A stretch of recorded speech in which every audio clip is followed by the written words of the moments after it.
আল্লাহু আকবার বলে স্লোগানিয়ারিং করা হচ্ছিল। ঠিক তেমনভাবেই আজ আদালত কক্ষের মধ্যে কিরকম বিশৃঙ্খলা সৃষ্টি করা হয়েছিল সেটা একবার দেখুন।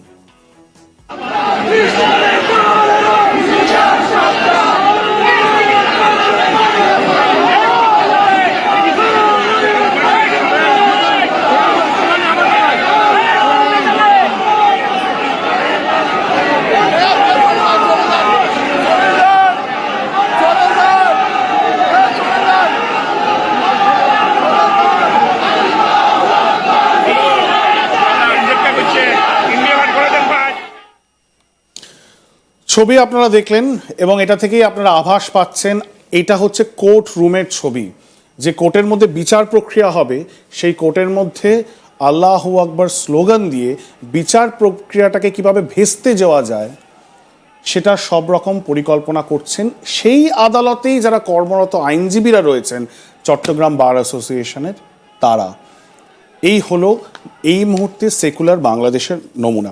আমাদের সাথে দুজন খুব বিশিষ্ট অতিথি রয়েছে আমাদের স্টুডিওতে আজকে এবং তারা কিন্তু বিদেশ থেকে আজকে এসেছেন।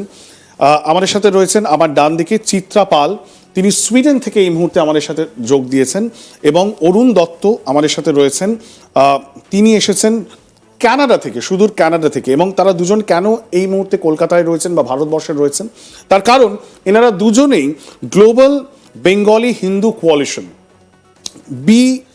GBHC বা গ্লোবাল বেঙ্গলি হিন্দু কোয়ালিশন বলে একটি সংগঠনের তারা সদস্য।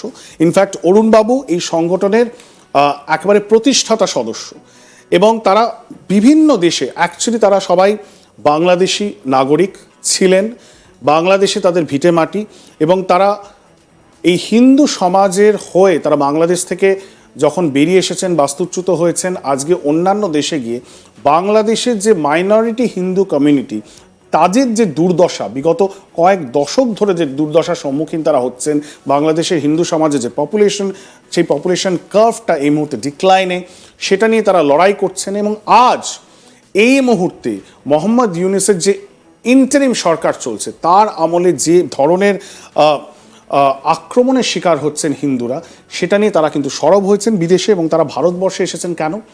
তারা ভারতীয় হিন্দু যারা পার্শ্ববর্তী দেশ ভারত বড় দেশ, সেখানের হিন্দু সমাজের সামনে সেই চিত্রটা তুলে ধরতে চাইছেন। তারা নয়াদিল্লিতে ছিলেন, তারা ভারত সরকারের বিভিন্ন প্রতিনিধির সামনে তাদের বক্তব্য তুলে ধরেছেন, বিভিন্ন এনজিওর সামনে, বিভিন্ন সামাজিক সংগঠনের সাথে তারা যোগাযোগ রাখছেন, এবং তারা এবার এসেছেন এপার বাংলায় কলকাতায়। এবং অনেক অনেক ধন্যবাদ অরুণবাবু এবং চিত্রাদি, আপনাদের দুজনকে আমরা স্টুডিওতে আজকে পেয়েছি, এটা আমাদের খুব সৌভাগ্য। আমি সবার আগেই অরুণবাবু আপনাকে জিজ্ঞাসা করব, যে প্রতিবেদন আমরা দেখালাম এবং যে ছবি আমরা আজকে দেখলাম সেটা দেখে অনেকেরই হৃদয় ভারাক্রান্ত, কারণ তারা আশাবাদী ছিলেন যে আজ হয়তো বিচার তারা পাবেন। এবং আমরা বাংলাদেশে যারা আইনজ্ঞ রয়েছেন, যারা আইন ব্যবস্থাকে, বাংলাদেশের আইন ব্যবস্থাকে বা কনস্টিটিউশনকে বোঝেন, তাদের সাথেও এর আগে এই শোতেই কথা বলেছেন এবং তারা বলেছেন যে দেশদ্রোহিতার মামলা দেওয়া হয়েছে চিন্ময় কৃষ্ণ দাসের বিরুদ্ধে, ইনফ্যাক্ট রবীন্দ্রনাথ ঘোষ যিনি এই মুহূর্তে অসুস্থ হয়ে কলকাতায় চিকিৎসাধীন, তিনিও বলেছেন যে এই কেসটা খুব একটা ওয়াটার টাইট নয় এবং খুব শীঘ্রই তিনি হয়তো জামিন পেয়ে যাবেন, কিন্তু বারবার জামিনই খারিজ হয়ে যাচ্ছে। বিচার প্রক্রিয়া কি মানে এখানে একটা সাইলেন্ট ডেথ হচ্ছে? এবং যে চিত্রটা আপনাদের সামনে তুলে ধরলাম তাতে কি আপনি আশা করেন, আপনি তো প্রাক্তন বাংলাদেশি নাগরিক, যে ওখানে বিচার পাওয়া সম্ভব? Thank you. আমি প্রাক্তন বাংলাদেশি নাগরিক না, আমি এখনো বাংলাদেশের নাগরিক। I stand corrected. সো আমি কানাডারও নাগরিক। আমরা বাংলাদেশ থেকে চলে গেছি বিভিন্ন কারণে,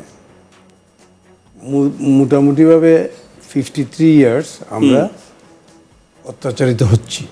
কোনো সরকারই আমাদের কোনো কেসের কোনো সমাধান করেনি, কোনো কেসেরই ঠিকমতো বিচার হয়নি।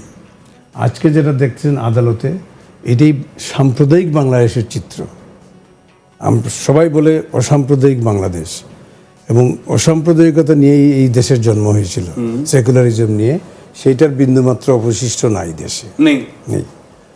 আর আজ নেই না, কিছুদিন আগে পর্যন্ত ছিল না, কোনো দিনই ছিল না, কোনো দিনই ছিল না। সত্যি কথা বলতে গেলে এইটাই সত্য কথা। আমরা কোনো দিনই বিচার পাইনি। Continuous it's a systematic silent ethnic cleansing. আওয়াজ হচ্ছে না, systematic ethnic cleansing. Yes, systematic ethnic cleansing এর মাঝখানে সাইলেন্ট ওয়ার্ডটা বললাম, শব্দ হচ্ছে না। মারছে, বিভিন্নভাবে। কোনো সময় লাঠি দিয়ে মারছে, কোনো সময় আগুন দিচ্ছে, কোনো সময় থ্রেট করছে মুখে, ওই থ্রেটেই কাজ হয়ে যাচ্ছে, মানুষ জীবন নিয়ে পালিয়ে আসছে। বাংলাদেশের মূল সমাজ, নাগরিক সমাজ বা সিভিল সোসাইটি, তাদের মধ্যে কি ধর্মনিরপেক্ষ যে বোধ বা মুক্তিযুদ্ধের যে চেতনা সেটা রয়েছে, না আপনি বলছেন সেটা অবশিষ্ট নেই?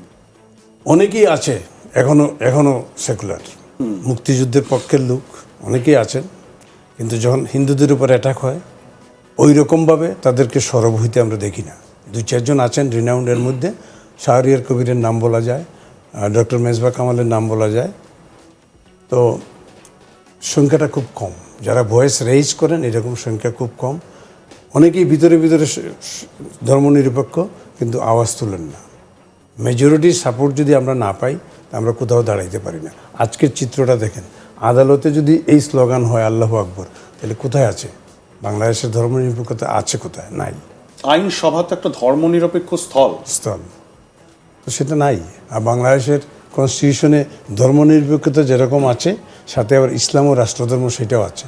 ইটস এ কনফ্লিক্টিং সিচুয়েশন, যার ফলে ইসলাম রাষ্ট্রধর্ম থাকলে তারা এই স্লোগান দিতে পারছে, তাদের এগেনস্টে কোনো প্রসিডিংস হবে না। তারপরে ফেসবুক পোস্ট নিয়ে হিন্দুদের নামে ফেসবুক পোস্ট দিয়া যে নবীকে অবমাননা করা হয়েছে বলে তারা এইরকমই মব দেখবেন, মব জাস্টিস। কিন্তু আমি চিত্রা দিয়ে আমি আসছি, আলোচনাটা এগিয়ে নিয়ে যাবো। চিত্রা দিয়ে আপনাকে জানতে চাই, আপনিও কি এখনো বাংলাদেশের নাগরিক? ডুয়াল সিটিজেনশিপ রয়েছে? না না, কিন্তু আপনি বাংলাদেশের নাগরিকত্ব পরিত্যাগ করেছেন, আপনি এখন সুইডেনে থাকেন। পরিত্যাগ ঠিক বলা যাবে না, আমি এটাকে স্টে করেছি। কিন্তু নিশ্চয়ই যথেষ্ট মনের কষ্ট নিয়ে, দুঃখের সাথে। অবশ্যই। এটা আপনার মাতৃভূমি। অবশ্যই কষ্ট থেকে, কারণ যে দেশ আমাকে স্বীকারই করে না, আমি তাকে মা ডাকবো কী করে বলো? ফেরার প্রচেষ্টাও করেননি? ফিরবো কোথায়? আমার তো বসতি নেই, বাংলাদেশও তো আমার কিছু নেই। কিন্তু আপনি কত সালে ছেড়েছেন? আমি দেশ ছেড়েছি 85 80-র দশকের গোড়ার দিকে, 85-এ। আমি এটা জানতে চাই, অনেক আলোচনা হয়েছে, রাজনীতির আলোচনা তো হতেই থাকবে, কিন্তু আপনাদের কাছ থেকে আপনাদের নিজের হিউম্যান স্টোরিটা আমি জানতে চাই। আপনি বলুন, আপনারা যখন বাংলাদেশে ছিলেন, আপনি যখন অল্প বয়সে বাংলাদেশে ছিলেন, আপনার অন্য ধর্মাবলম্বী বা ইসলাম ধর্মাবলম্বী বন্ধু বান্ধব তো নিশ্চয়ই ছিল, তা তাদের সাথে ওঠা পড়া, তাদের সাথে বসা, কিন্তু তারাই আপনাদেরকে অন্য দৃষ্টিতে দেখছেন? মানে হঠাৎ করে সমাজ পরিবর্তন, আমি সেটাই জানতে চাই যে মানুষটার সাথে আপনি উঠে পড়ে এতদিন ধরে বড় হয়েছেন বা আপনার খুব ঘনিষ্ঠ বন্ধু, সে তো আপনাকে ঘৃণার চোখে দেখতে পারে না শুধুমাত্র আপনার ধর্মের জন্য। তাহলে কি করে সম্ভব? বলবো, হ্যাঁ হ্যাঁ। আসলে এই যে পরিবর্তনটা, এটা কিন্তু আজকে হয়নি, এটা স্লোলি হয়েছে, একদিনে হয়নি। আমাদের সময়কার বাংলাদেশ কিছুটা হলো একটা মানবিক ছিল।